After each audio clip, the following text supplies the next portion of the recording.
Whether it's a high school, a college, or a university, many institutions have a tradition of having a special guest speaker at their commencement or their graduation.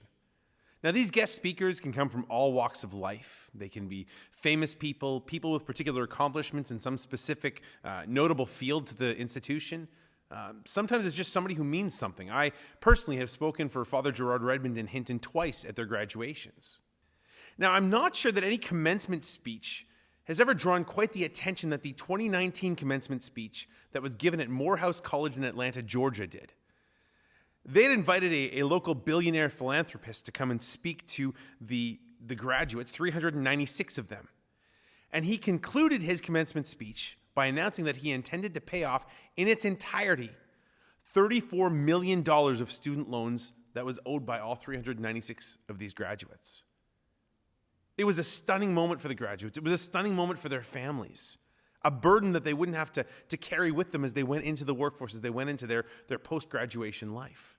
Well, this is the story that Jesus relays to us in this Sunday's gospel.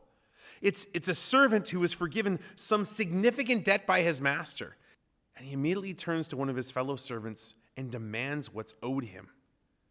A pittance, a tiny amount. And it's not an accident that Jesus uses, the great debt versus the minuscule debt. Because the reality is that we have been forgiven for tremendous things.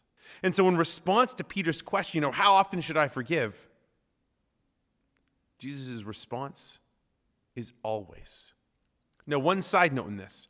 Forgiveness doesn't mean that you're saying that what's happened is okay. Forgiving them is saying that I'm going to leave the issue of justice between you and God. But I'm not going to hang on to this and let this impact me anymore. It's hard. And sometimes we have to pray to God to want to forgive people the hurts that they have done to us. But forgiveness is freedom.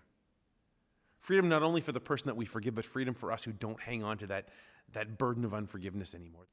How often should we forgive? Always.